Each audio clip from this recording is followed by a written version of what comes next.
How the CIA Tricked the World's Best Writers. Sharing introduction. A literary coup. 1 Setting and background. In early 1966, Harold Doc Humes, co-founder of the Paris Review, sent a letter to George Plimpton, another co-founder, discussing the magazine's origins and hidden ties. Humes was struggling with paranoia, living in London, where his wife had recently left him. He believed he was under surveillance, with extreme notions like his bedposts recording conversations for Queen Elizabeth. Revelation and ultimatum. Humes had a conversation with Peter Matthiessen, another co-founder, who revealed that the Paris Review was initially set up as a cover for Mathiessen's work with the CIA. Matthiessen admitted this to Humes, who, in turn, wrote to Plimpton urging transparency. Humes feared that the magazine's association with the CIA would lead to rot and demanded that Mathiessen's ties be made public. Plimpton's response. Plimpton dismissed Humes's demand, downplaying Mathiessen's CIA involvement and concealing his own subtle ties to the agency. Evidence later revealed in 2012 showed that Plimpton had collaborated with the CIA-funded Congress for Cultural Freedom, CCF, which influenced the Paris Review and other cultural magazines during the Cold War. CIA's cultural influence. The Paris Review was one of many literary magazines aligned with the CCF, sharing content and collaborating on projects. These magazines played roles in the CIA's cultural propaganda efforts against Soviet influence. Unlike some CCF-founded magazines, the Paris Review maintained editorial independence, though it still participated in the CIA's broader media strategy. Humes's warning and Plimpton's silence. Humes believed that secret organizations like the CIA inevitably led to the corruption of institutions involved with them. He urged his colleagues to be transparent about the magazine's ties. Despite his warnings, Plimpton and Matthiessen kept their CIA affiliation secret, a silence that was only broken years later. Historical context and broader implications. The introduction outlines how the Paris Review's history provides insight into the manipulation of culture for political purposes during the Cold War. The account serves as a group biography of the magazine's founders and its role in the cultural Cold War, highlighting the blurred lines between journalism, aesthetics, and state interests. The narrative draws on primary documents and aims to reveal the extent of CIA influence on American media, questioning the legacy of this interventionist ideology in contemporary times. One Graduate's 9 background of Norman Holmes Pearson. A brilliant scholar, Pearson was a professor of English and American Studies at Yale. Worked in the OSS during World War II, contributed to the formation of the CIA. Pearson's students, many published in the Yale Literary Magazine, were among the CIA's earliest recruits. Pearson had a career blending literature and espionage, forming a brain trust lobbying for the CIA's creation. Ran the art looting unit during World War II, a role later depicted in Monuments Men. Mathiessen's early life and influences. Peter Matthiessen grew up in a well-to-do environment, attended the Hotchkiss School. Early exposure to politics at a camp for troubled kids, later deepened during his naval service in World War II. Experienced a profound spiritual moment during a Pacific storm in 1945, influencing his worldview. Yale and CIA recruitment. Matthiessen attended Yale, where he became close to Pearson, who had ties with Peter's father's cousin, F.O. Matthiessen. Yale's American Studies program, designed with explicit propaganda aims, played a role in shaping the early Cold War cultural narrative. Mathiessen's academic work, particularly a paper on William Faulkner, caught Pearson's attention and led to CIA recruitment. CIA recruitment from Ivy League schools, including Yale, was common, with professors like Pearson playing pivotal roles. Mathiessen's CIA career. Matthiessen was recruited by the CIA and sent to Paris undercover as a writer. He was initially unaware of the CIA's darker activities, seeing it as a patriotic opportunity. Matthiessen and his wife, Patsy Southgate, were followed by intelligence services in Paris. Connected with Harold Doc Humes in Paris, contributing to the formation of the Paris Review. The Paris Review was rumored to have CIA ties, partly due to its luxurious offices and funding sources. CIA's cultural influence and the Paris Review. The Paris Review was established with funding from the families of Matthiessen, Plimpton, and Train, not directly from the CIA. Despite denials, rumors persisted about CIA involvement, especially due to the Congress for Cultural Freedom's role in funding anti-communist cultural activities. Mathiessen's involvement with the CIA was revealed by the New York Times in 1977, against his wishes. James Jesus Angleton and the Shift in CIA Focus. Angleton, Mathiessen's superior, was deeply influenced by the New Criticism movement, which emphasized ahistorical analysis of texts. Angleton's early CIA career involved controversial operations, including influencing Italian elections and failed guerrilla missions in Eastern Europe. Mathiessen's role in Paris included reading communist newspapers, reflecting the CIA's broad intelligence-gathering efforts. Mathiessen's departure from the CIA asked Mathiessen to deepen his involvement, which he refused, leading to his resignation. After leaving the CIA, Mathiessen moved politically leftward, distancing himself from the agency and its activities.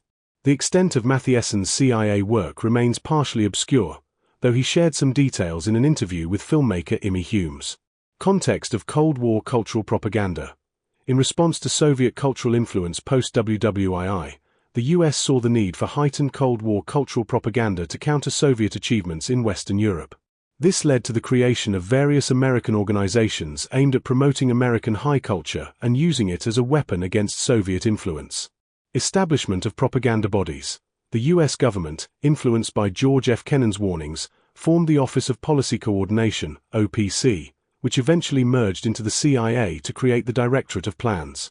This division oversaw propaganda, covert operations, and psychological warfare, ultimately leading to the formation of the Congress for Cultural Freedom, CCF, which operated across multiple cultural fronts.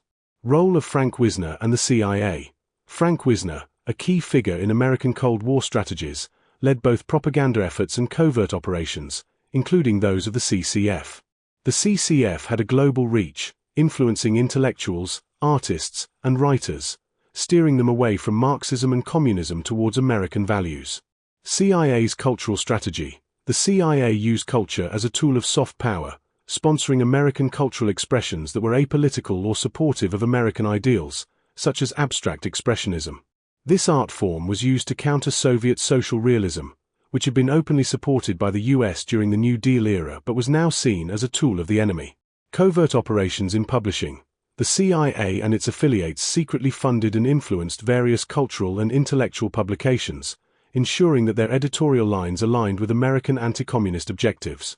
This included launching magazines like Encounter and Der Monat, which served as platforms to promote American culture and counter anti-American sentiments in Europe. The American Committee for Cultural Freedom. This group of intellectuals and former leftists, who had renounced their communist sympathies, became a key player in the American cultural Cold War. They organized forums, disrupted Communist Front activities, and published works that aligned with anti-communist ideology. Internal conflicts and paranoia. The committee members, including figures like Sidney Hook and Dwight MacDonald, were often caught in the paranoia of the era, contributing to blacklisting and career-destroying accusations against individuals and organizations suspected of communist ties. McCarthyism's influence. The era's anti-communist hysteria, driven by figures like Joseph McCarthy, influenced the committee's actions. While some members pushed back against repressive measures, the committee largely aligned with the broader anti-communist agenda, often at the expense of civil liberties and due process. Funding and influence. The committee received substantial funding from CIA front organizations like the Farfield Foundation, which was channeled through cultural initiatives and publishing projects to promote American ideals and suppress communist sympathies. Criticism and self-censorship. The American Committee and its affiliated publications navigated a fine line between promoting American values and avoiding overt political stances that could alienate potential allies. This led to a careful orchestration of content that avoided robust criticism of the United States, particularly in the context of the Cold War. The Paris Review's connection to the CIA. The Paris Review, although presenting itself as apolitical, had indirect ties to the CIA through early funding sources. This connection was part of the broader CIA strategy to influence cultural production and intellectual discourse during the Cold War. Legacy and impact. The efforts of the CCF and its associated publications had a lasting impact on the cultural landscape of the Cold War, shaping intellectual debates and aligning cultural production with American strategic interests. The covert nature of these operations, however, also led to ethical questions and controversies that lingered long after the Cold War ended. 3. Pasternak, the CIA, and Feltrinelli 47 Background and context. In 1958, Boris Pasternak, considered one of the greatest living Russian writers, faced suppression of his novel Dr. Zhivago by Soviet authorities. This suppression led to covert involvement by the CIA, which aimed to publish the novel in Russian and distribute it at the 1958 World's Fair in Belgium as part of a broader propaganda strategy against the Soviet Union. CIA and cultural warfare. The CIA, under the leadership of Frank Wisner, was heavily involved in covert operations in Eastern Europe, including psychological warfare and propaganda efforts like Radio Free Europe and Free Europe Press. These operations were aimed at undermining Soviet influence and promoting American values. Wisner's operations and background. Frank Wisner, a key figure in the CIA, was known for his energetic and determined approach to covert operations, including regime change efforts in countries like Albania and Iran. These operations often involved collaboration with British intelligence, who provided expertise while the Americans provided funding. Albanian Operation, BGFIND. The CIA, with British assistance, attempted to roll back communism in Albania through covert paramilitary operations, which resulted in significant losses. The operation was eventually compromised, leading to doubts within the CIA about the effectiveness of such tactics. Khrushchev's secret speech. In 1956, the CIA successfully obtained and leaked Nikita Khrushchev's secret speech, which criticized Stalin's reign. The leak led to unrest in Eastern Europe but also highlighted the limitations of the CIA's covert strategies, particularly in Hungary. Pasternak and the Nobel Prize. Pasternak's Dr. Zhivago became a symbol of resistance against Soviet oppression.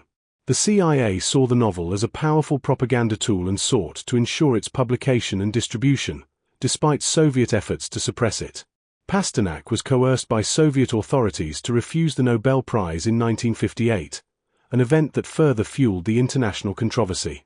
Feltrinelli's role. Italian publisher Giangiacomo Feltrinelli played a crucial role in publishing Dr. Zhivago abroad after receiving the manuscript from Pasternak.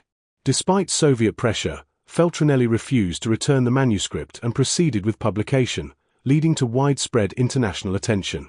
CIA's covert publishing efforts. The CIA covertly arranged for the Russian-language edition of Dr. Zhivago to be published in time for the 1958 World's Fair in Brussels.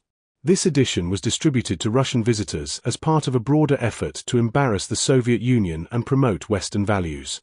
Impact and legacy.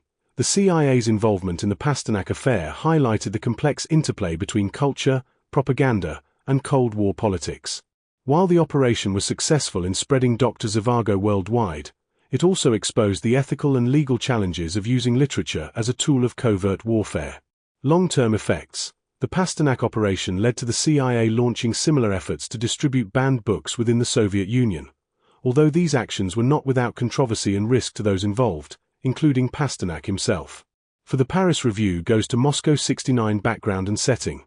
The narrative delves into the Cold War era, focusing on the final months of Boris Pasternak's life and the cultural political maneuvers surrounding him. The Paris Review, a prominent literary magazine, sought to engage Pasternak in an interview for its Art of Fiction series, driven by its editors, including George Plimpton and Nelson Aldrich. The backdrop includes the Congress for Cultural Freedom, CCF, a covert CIA-funded organization, influencing cultural and intellectual circles, including the Paris Review. The Paris Review's mission, as Pasternak, under Soviet surveillance and pressure, worked on his play Blind Beauty, the Paris Review aimed to secure an interview to document the turmoil he faced post-Nobel Prize win. Plimpton envisioned a symposium on Pasternak that would draw international attention, possibly funded by the CCF. This was part of a broader effort to chronicle and influence the global literary landscape through strategic, politically charged publications. The interview and CCF influence. Olga Carlyle, a painter connected to influential circles, was sent to interview Pasternak in January 1960. Despite her inexperience in writing. Her mission, encouraged by Harold Humes, was seen as both a journalistic coup and a propaganda effort. The interview, however, was less about content and more about the symbolic act of engaging with Pasternak, who was under intense scrutiny by the Soviet authorities. Cold War cultural propaganda. The Paris Review's involvement with the CCF highlighted the magazine's entanglement in Cold War propaganda. The magazine, though ostensibly apolitical, was subtly co-opted into disseminating anti-communist content, often blurring the lines between cultural expression and political influence. The CCF's role in funding and distributing content, including interviews with dissident writers like Pasternak, exemplified how culture was weaponized during this period. Pasternak's struggles. Pasternak's life during this time was marked by intense pressure from Soviet authorities, who surveilled and harassed him and his lover, Olga Ivinskaya. The stress led Pasternak to contemplate suicide. Despite this, he continued his work, though his health deteriorated rapidly. The interview with Carlyle was one of the last Western interactions Pasternak had before his death in May 1960. Aftermath and legacy. The Paris Review, with its ties to the CCF, played a role in shaping the narrative around Pasternak and other dissident writers. The interview with Pasternak, though criticized for its lack of depth, became a significant cultural artifact. The magazine's relationship with the CCF continued, with subsequent editors like Frederick Seidel navigating the complexities of maintaining the review's literary integrity while engaging with Cold War politics. Conclusion. The piece underscores the complex interplay between culture and politics during the Cold War, with the Paris Review serving as a case study of how literary pursuits were often intertwined with covert political agendas. The magazine's involvement with the CCF and the CIA exemplified the subtle ways in which cultural institutions were leveraged to fight ideological battles during this era. 5. Did the CIA censor its magazines? 89. The CIA's involvement in magazines like Encounter and Proofs during the Cold War is marked by a complex interplay of cultural influence, subtle censorship, and the shaping of American public opinion. In the 1950s, the CIA secretly funded the Congress for Cultural Freedom, CCF, which supported these magazines. Although some claimed there was no direct editorial control, evidence suggests otherwise. Key points. 1. CIA funding and influence. The CIA covertly funded the CCF, which in turn supported magazines like Encounter and Proofs. This funding was intended to promote American cultural values and counter anti-American sentiment during the Cold War. The magazines were initially seen as independent, high-quality publications, free from direct editorial control by the CIA too. Censorship incidents. Encounter magazine was involved in several censorship incidents, contradicting claims of editorial independence. A notable case involved Dwight MacDonald's essay America, in 1958, which criticized American culture as violent, crude, and lacking in style. The essay also depicted American POWs in Korea negatively, which upset both the CCF and CIA. Stephen Spender, Encounter's editor, initially accepted the essay but later withdrew it under pressure, citing concerns that it was one-sided and harsh. This decision was influenced by the CIA, which was concerned about its depiction of American life and its potential impact on the magazine's funding. Nicholas Nabokov, a CCF official, expressed discomfort with the essay, leading to its ultimate rejection. MacDonald's essay was eventually published elsewhere, but the incident highlighted the extent of CIA influence. 3. Editorial control and guidelines. The CIA and CCF exercised editorial control over Encounter and similar publications. There was a practice of reviewing and approving articles on controversial topics before they were published, ensuring they aligned with American foreign policy and did not offend national sentiments. Another significant case involved Emily Hahn's article on China, which was also vetoed by the CIA due to its perceived negative portrayal of American foreign policy. 4. Impact on cultural freedom. The CIA's involvement in these publications raises questions about the true nature of cultural freedom during the Cold War. While the CCF was ostensibly promoting free and open debate, the reality was that certain views, especially those critical of the United States, were censored. The CIA's influence extended beyond magazines to other forms of media, including film, where it sought to shape public perception through subtle propaganda. 5. Long-term consequences. These censorship practices undermined the credibility of the magazines and the concept of cultural freedom they purported to champion. The incidents involving Encounter and other CCF-backed publications revealed the extent to which the CIA was willing to control cultural output to align with its geopolitical objectives. 6. James Baldwin's Protest 109. Cultural censorship in America. Brand America was unconcerned about fostering cultural freedom, frequently engaging in censorship. Victims included writers who criticized American foreign policy, depicted inner-city poverty, or exposed America's racism. Works censored included Dwight MacDonald's America, and Emily Hahn's piece on China. James Dean's final film was initially suppressed, and Ronald Reagan was barred from an FBI propaganda film due to past political views. James Baldwin and censorship. Baldwin's works were subtly censored and guided by editors wary of Cold War sensitivities. Encounter's editors reminded Baldwin of what was acceptable to write about in the context of the Cold War. Baldwin's critique of American racism and foreign policy became sharper as he resisted these editorial constraints. Baldwin's literary evolution. Baldwin began his rise in late 1940s Paris among expat American literary figures, including Richard Wright.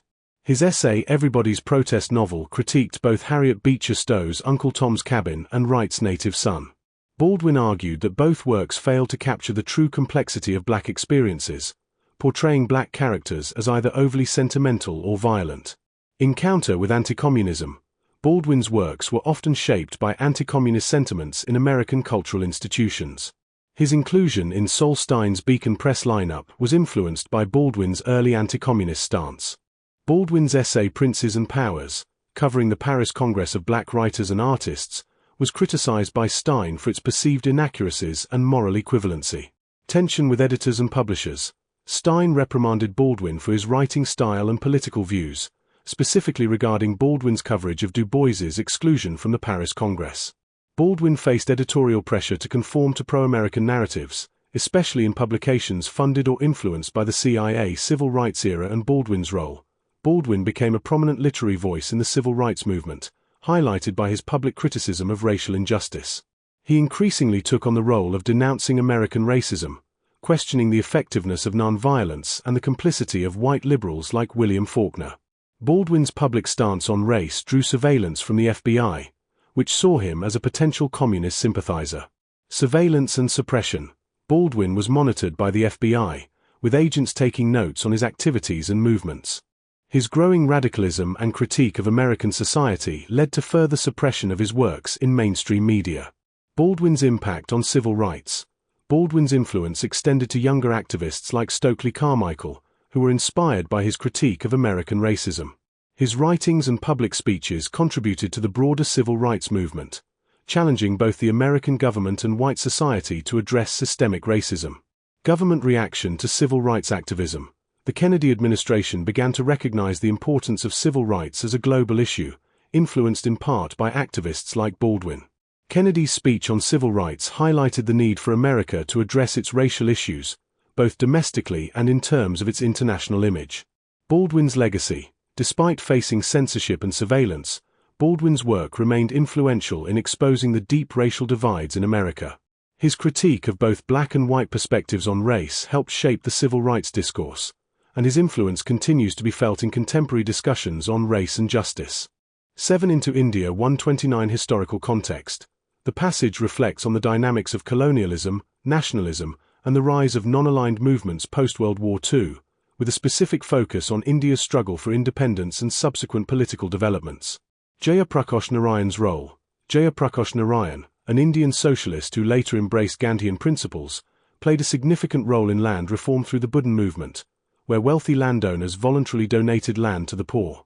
His involvement in the Budden movement was unusual as it was supported by both anti-communists and the Congress for Cultural Freedom, CCF. Budden movement. Initiated by Vinoba Bhave, the Budden movement aimed to redistribute land non-violently, in line with Gandhian philosophy. Narayan became a prominent figure in this movement, bridging Gandhian non-violence and socialist principles. Narayan's early life. Born in 1902 in Bihar, India, Narayan was influenced by the nationalist movement during his education, eventually boycotting British institutions and goods. He later studied in the United States, where exposure to Marxist-Leninist ideas deepened his resolve to address inequality. Political activism. Upon returning to India, Narayan became active in the Indian National Congress, aligning with Nehru while also critiquing Gandhian economic theories. He was a key figure in the Congress Socialist Party, advocating for more radical land and labor reforms. Shift to non-aligned movement. India's post-independence foreign policy, led by Nehru, was characterized by a commitment to neutrality, refusing to align with either the US or USSR, despite CIA efforts to sway India towards the US. The Bandung Conference in 1955 marked the rise of the non-aligned movement, with India playing a leading role. Cold War influence. The CCF, often aligned with US interests, used cultural propaganda to influence India and other non-aligned nations, although Indian leaders like Nehru remained committed to neutrality. Narayan, while critical of Soviet actions in Hungary, remained a strong advocate for national sovereignty, often putting him at odds with U.S. anti-communist strategies. Cultural propaganda and media. Publications like Encounter and Quest were used as tools by the CIA to influence intellectual and cultural discourse in India.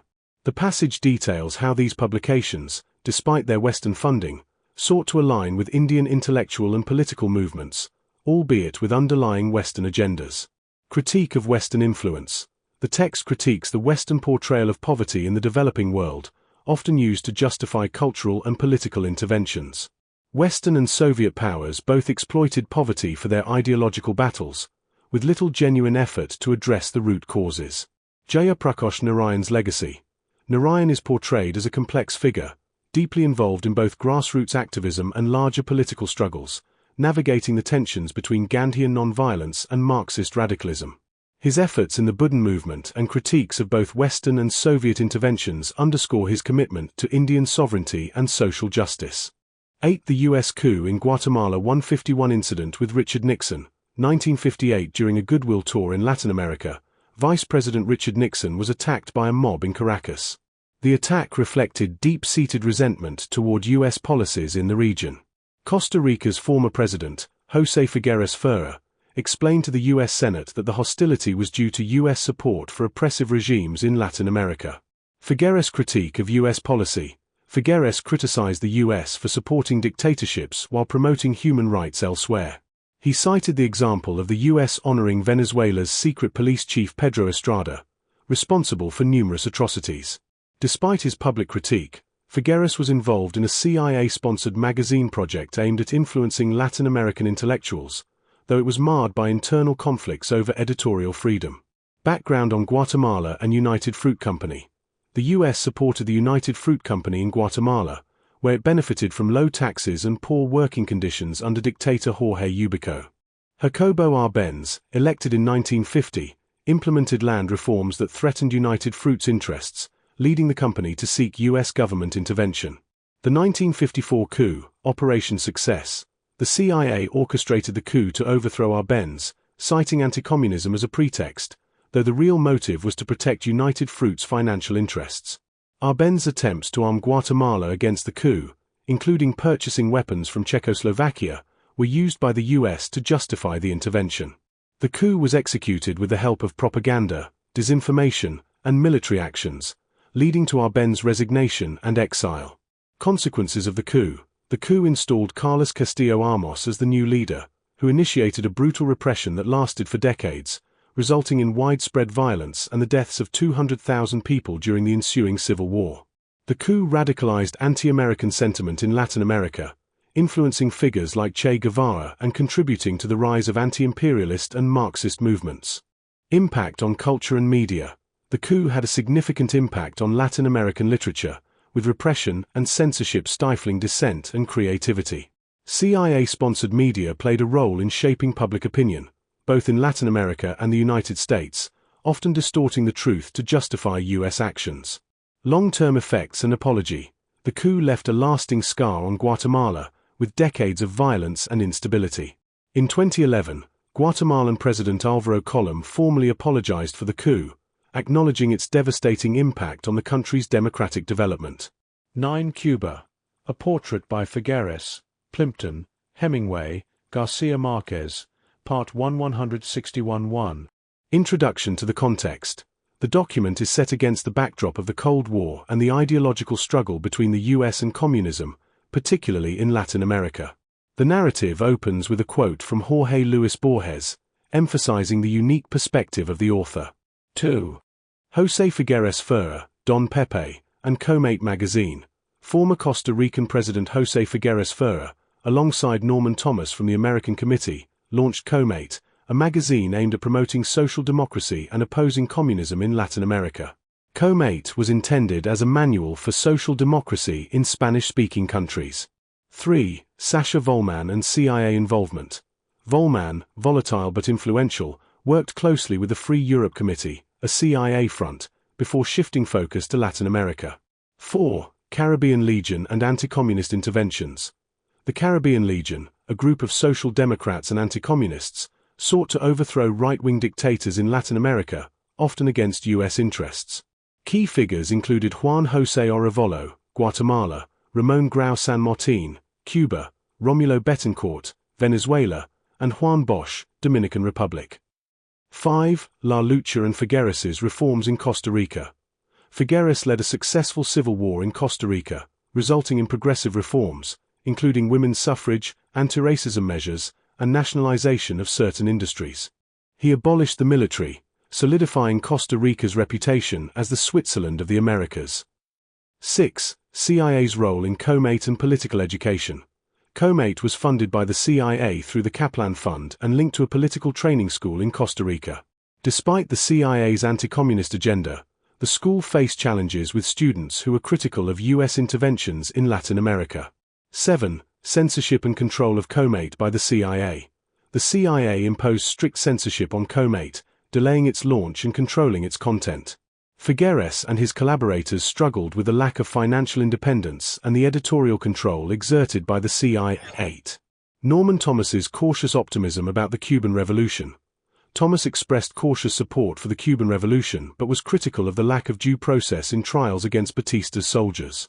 Luis Alberto Mons, a Costa Rican legislator, highlighted the complexities of the Cuban situation and the dangers of anti-communist propaganda. 9. Cultural diplomacy and the Paris Review. George Plimpton, editor of the Paris Review, pursued an interview with Ernest Hemingway, which was sought after by CIA-affiliated magazines for syndication. Plimpton's participatory journalism, influenced by Hemingway, involved immersing himself in various roles, blending personal experiences with literary pursuits. 10. Plimpton's relationship with Hemingway. Plimpton admired Hemingway and sought his approval and friendship, even enduring physical abuse during their encounters. The interview with Hemingway, famous for the iceberg analogy, became a significant cultural artifact, republished in CIA-funded magazines. 11. The Cuban Revolution and Operation Truth. Operation Truth involved trials and executions of Batista's soldiers, which were open to the public and international observers. Plimpton and Gabriel Garcia Marquez had differing perspectives on the trials, reflecting the complexities of the situation and the impact of propaganda. 12. Legacy of propaganda and disinformation.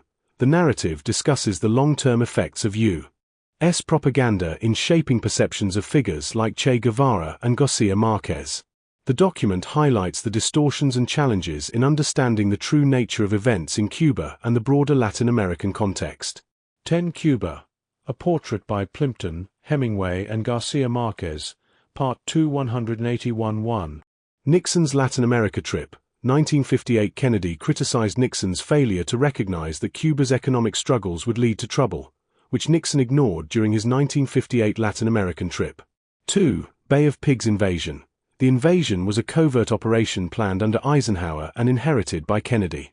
Kennedy criticized U.S. support for corrupt dictators, which fueled anti-American sentiment. Despite warnings from advisors like Arthur Schlesinger and foreign leaders like Costa Rica's Figueres, the invasion proceeded. 3. Schlesinger's opposition.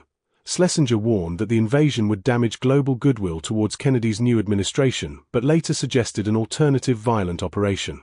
4. Figueres involvement. Figueres, a U.S. ally, opposed the invasion and tried to arrange a meeting with Kennedy to prevent it. Schlesinger facilitated a meeting between Figueres and Kennedy just weeks before the invasion.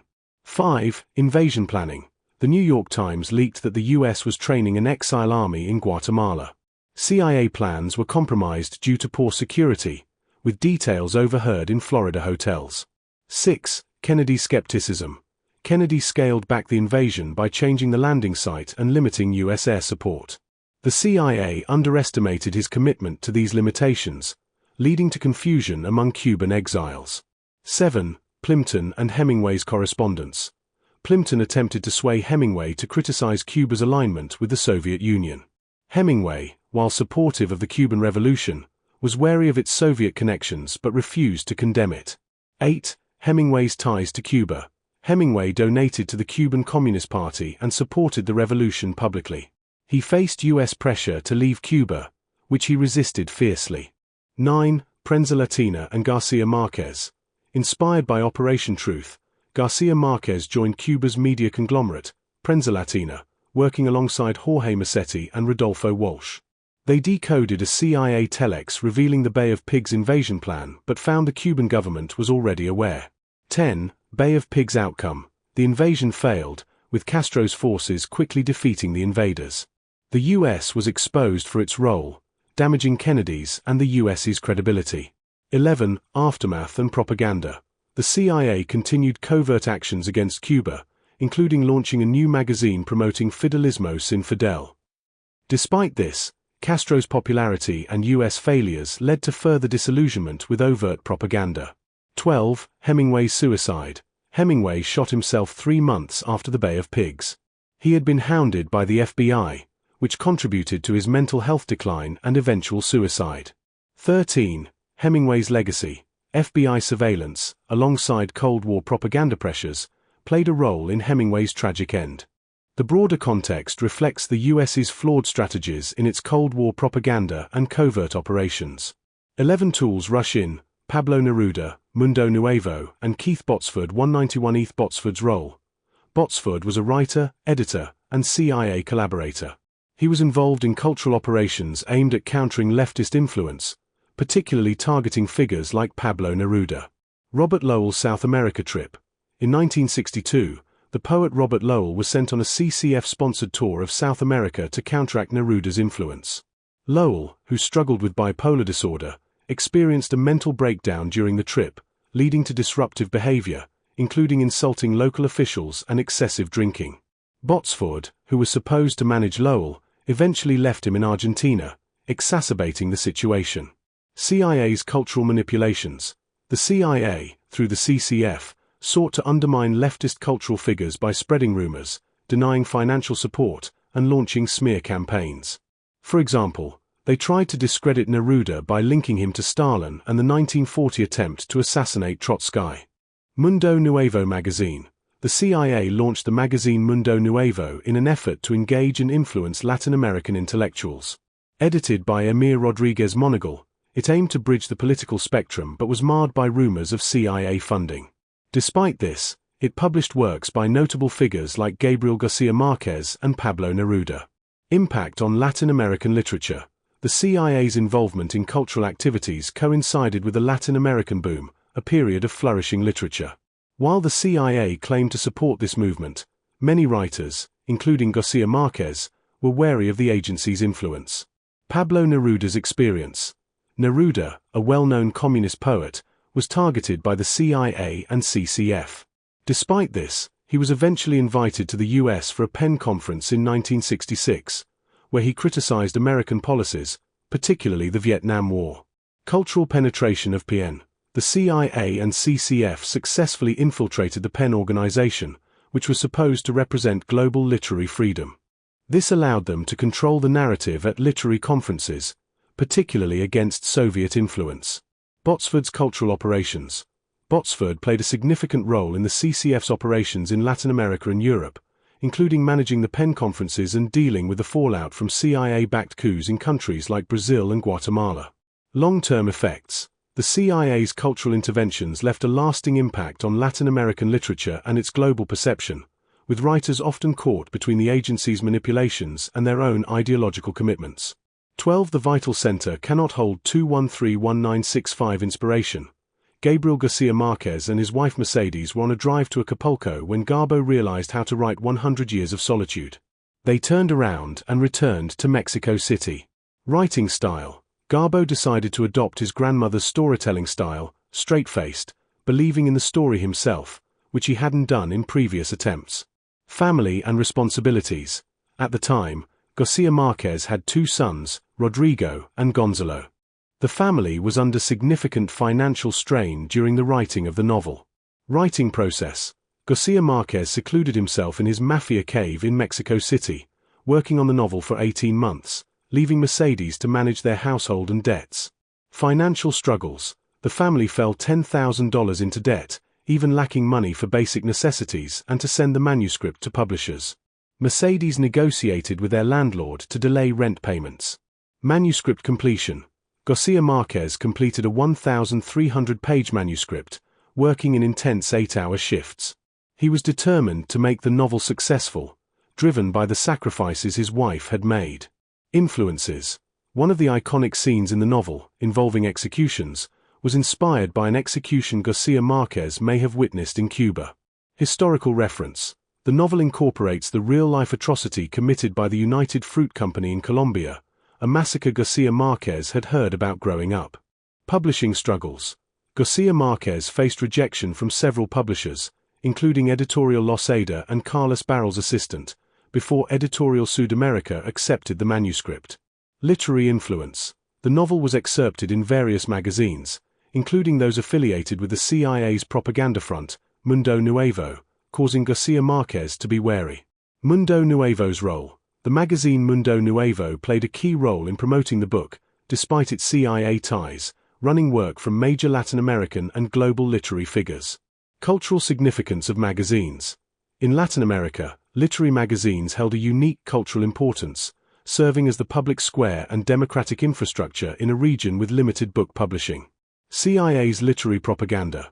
Mundo Nuevo and other magazines linked to the CIA, such as the Paris Review and Encounter, subtly integrated propaganda into cultural and intellectual content. Ramparts expose. Ramparts magazine exposed the CIA's involvement in various cultural fronts, leading to further revelations about the agency's influence over intellectual journals. Michigan State University, MSU, Vietnam Project. Ramparts revealed the involvement of MSU professors in the Vietnam War, using academic positions as cover for CIA operations. CIA's domestic surveillance. Following the Ramparts exposés, the CIA conducted surveillance on the magazine staff, treating it as a subversive organization. Conor Cruz O'Brien's critique. At the 1966 PIN Congress in New York, O'Brien criticized intellectuals, particularly those associated with Encounter, for serving American power rather than challenging it. High War and CIA ties. The Egyptian magazine High War, tied to the CCF and the CIA, was banned in Egypt after its connections were exposed, leading to its eventual closure and the exile of its editor, Tawfik Say. Impact of CIA exposure. The exposure of CIA ties led to the downfall of several cultural magazines and damaged the credibility of intellectuals associated with them, as the covert nature of the connections was revealed. 13 Blowback 239 Context and background. Intellectual and media figures were embroiled in controversy following revelations of CIA patronage, particularly in cultural and journalistic endeavors. The debate centered around the ethics of such secret funding and its impact on the integrity of adversarial media and U.S. democratic principles. Key figures and reactions. Arthur Schlesinger, Irving Kristol, and Stephen Spender defended the CIA's secret patronage, aligning with Plimpton's stance. Garcia Marquez and Dwight MacDonald criticized the patronage as a betrayal, with Garcia Marquez feeling personally deceived. India's Jayaprakash Narayan and K.K. Sinha expressed disillusionment, with Sinha resigning in protest. Botsford's critique. Keith Botsford criticized the editorial practices of CIA-funded publications like Quadernos, arguing that the supposed no-strings-attached nature of CIA funding was a myth. He likened it to scientists unknowingly working for the Department of Defense, raising ethical concerns about the hidden purposes of their work. Operation Matrix, a CIA operation initiated under James Jesus Angleton and Richard Ober to target and suppress the anti-war press in the U.S., which had a significant influence on public opinion against the Vietnam War. This operation involved espionage, censorship, and the destruction of independent media outlets. Impact on anti-war press. The anti-war press, despite its limited resources, managed to expose major atrocities like the My Lai massacre. However, CIA operations like Chaos made their work increasingly difficult, adding layers of distrust, censorship, and psychological stress. Case study. Quicksilver Times. Quicksilver Times, an anti-war newspaper, was sabotaged by CIA infiltration. Agent Sal Ferreira and FBI informants disrupted the paper's operations, leading to its temporary shutdown and eventual demise. Che Guevara's death and diary. The CIA played a pivotal role in the capture and execution of Che Guevara, violating the Geneva Conventions. Posthumously, the CIA sought control over Guevara's diaries, with Sol Stein leading efforts to publish a version that aligned with U.S. interests, despite competing bids from others, including Michelle Ray Gavras, who sought to prevent U.S. exploitation of Guevara's story. CIA's cultural influence. Through media and cultural projects like the Paris Review and CIA-backed publications, the agency shaped narratives that favored U.S. policies. This manipulation extended to high-profile cases like Guevara's, where controlling his posthumous image was deemed crucial. Peter Mathiessen's CIA service. Peter Mathiesen, a co-founder of the Paris Review, had ties to the CIA, which he kept secret. His reluctance to disclose this information even to close associates like Doc Humes led to tensions and contributed to Humes's mental unraveling. Imi Humes's documentary. Imi Humes, Doc Humes's daughter, sought to uncover and document her father's life and his relationship with Mathiesen. Her efforts revealed the deep entanglements between her father, Mathiesen, and the CIA, culminating in a documentary that faced resistance from Mathiesen and others involved. Legacy and implications. The CIA's covert operations, including Operation Mockingbird, deeply penetrated American media, raising questions about the agency's role in shaping public discourse and the long-term effects of these manipulations on journalism and cultural freedom. Modern reflections. The text concludes by questioning the legacy of the CIA's media manipulation in the context of modern-day events like the September 11th attacks, suggesting that the agency's tactics had evolved but remained influential in shaping public narratives. Coder Afghanistan 259 John Train's involvement in Afghanistan. In November 1982, John Train, former managing editor of the Paris Review, proposed creating a non-profit to support pro-democratic media efforts in Afghanistan, aligning with CIA-supported Mujahideen fighting the Soviet invasion. Afghanistan Relief Committee, ARC Train founded the ARC in 1980, which presented itself as a humanitarian organization. However, its focus was on media propaganda, using covert funds and collaborating with Islamist figures like Gulbuddin Hekmatyar, now a US-designated terrorist. CIA and propaganda.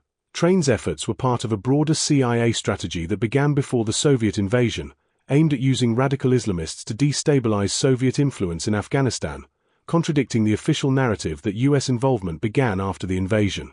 Media penetration. The ARC funded propaganda films and media efforts that were shown on public television and Christian Broadcasting Network, targeting Western audiences and influencing public opinion.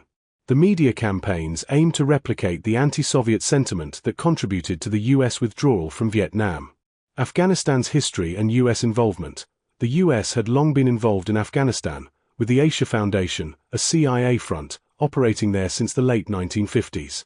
The US funded and armed Islamist groups, contributing to the rise of radical Islam and eventually Al-Qaeda.